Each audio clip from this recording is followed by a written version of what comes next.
मेरा नाम प्रीति है और ये कहानी तब की है जब मैं सिर्फ 12 साल की थी।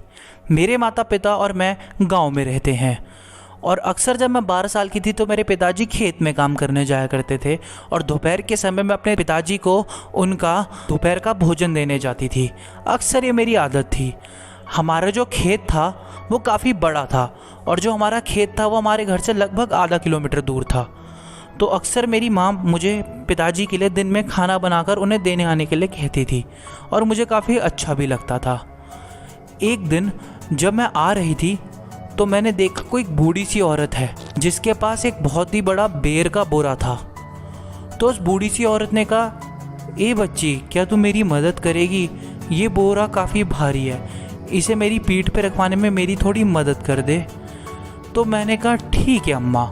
वो बूढ़ी औरत काफ़ी बूढ़ी लग रही थी और उसने मुझसे मदद मांगी तो मैंने कहा क्यों नहीं। तो मैंने उसकी मदद करते हुए वो बोरा उसकी पीठ पे रखवा दिया। जब मैंने पीठ पे रखवाया तो उसने मेरी तरफ हंसा और बोला, बहुत बहुत धन्यवाद।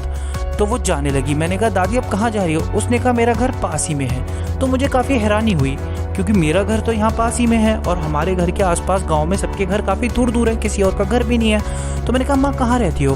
उसने कहा, मैं यहाँ से थोड़ी ही दूर पर रहती हूँ। तो उसने कहा, बेटी कुछ बेर खाएगी? तो मैंने कहा, नहीं नहीं, मैं कोई बेर नहीं खाऊंगी अम्मा, मुझे अपने पापा का ये खाना देने जाना है, तो मैं वहाँ जाना चाहती हूँ। तो उसने कहा, चल बेटा, जब तूने पूछ ही लिया तो मेरे साथ थोड़ा आगे तक आ जा, वैसे भी ये बोरा बहुत ही भारी है। तो पता नहीं क्यों मुझे उस औरत की मदद करने का मन करा। तो मैंने उस बूढ़ी अम्मा की मदद करते हुए कहा, चलो अम्मा, मैं आपको उस पेड़ तक छोड़ आती हूँ। तो मैंने पीछे से थोड़ा बोरे पर हाथ लगाया, मैं उसको छोड़ने लगी। तो वो अम्मा मुझसे कुछ बात नहीं कर रही थी। रास्ते में मैंने कुछ बात करने की कोशिश करी लेकिन अब वो अम्मा चुप सी थी। वो बूढ़ी अम्मा काफ़ी चुप थी। चलते चलते ही मैंने देखा मेरे तो होश ही उड़ गए। मैं खड़े खड़े चीख पड़ी। मैंने देखा उस अम्मा के पैर उल्टे हैं और जैसे ही मैंने देखा कि उस अम्मा के पैर उल्टे हैं, मैं काफ़ी डर चुकी थी, मैं खौफ में आ चुकी थी। मैं चिल्लाने लगी, मैंने चीखें मारी और उसने जब अपना मुंह पलटा तो मैंने देखा उस अम्मा का तो चेहरा ही नहीं था। पहले तो उसकी आंखें वगैरह थी पर ना उसके मुंह पे आंखें थी, ना नाक थी, ना होंठ थे, कुछ भी नहीं था। और उसने मेरी तरफ देखा। मैं देख के वहीं बेहोश हो गई। और जैसे ही मैं होश में आई तो मैंने देखा, जब मैं होश में आई मैं अपने घर पर थी।